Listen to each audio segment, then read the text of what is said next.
The Far Empty, written by J Todd Scott. Read for you by Sheldon Romero. The body lay exposed, barely visible. Maybe there was the gentle knurl of bone, dirty and ivory, and something brittle and flaky that might once have been fabric.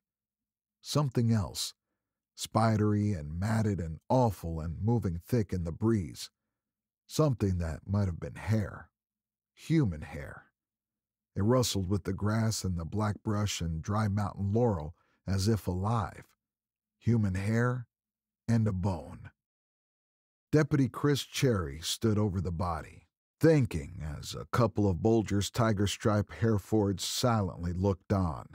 Bulger eyed him as well, propped up on his dirty Kawasaki four-wheeler, working a jaw full of Copenhagen and eating a peach. That was fucking talent. Chris bent down, slow and careful, looking closer before standing up again and wiping his hands on his uniform pants, even though he hadn't touched anything. "How's the knee?"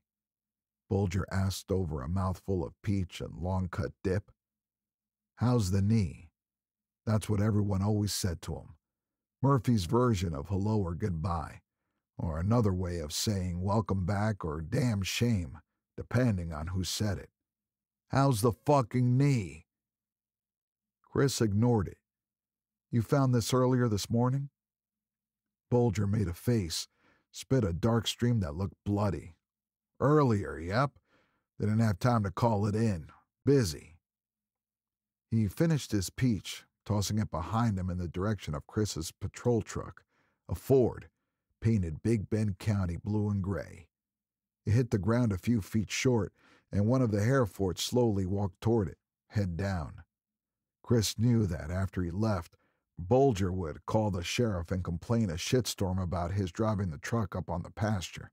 He wouldn't say anything now to Chris, just take it direct to the sheriff himself, who might or might not hear him out, and who might or might not turn around and say something to Chris. Tough to say. Either way, Chris didn't feel bad about not hiking the 5 miles up from the ranch road to here, avoiding ankle breaks and snakes and jackrabbit holes and whatever the hell else. Bulger on his four-wheeler sure in the hell had it. How's the fucking knee? Matt Bulger's place, Indian Bluffs, covered 20,000 acres of crooked spine running along the Rio Grande River Gorge. His family had owned it for decades, after buying off a piece of the huge Sierra Scalera ranch. Maddie had 3 sons, and Chris had played football with the youngest, Nathaniel, at Big Bend Central. The 2 older boys still worked Indian Bluffs with their dad. But Nat was running hunting operations at Sierra Scalera, and Chris knew that pissed off Bulger to no end. Nat had been a decent receiver, tall with good hands.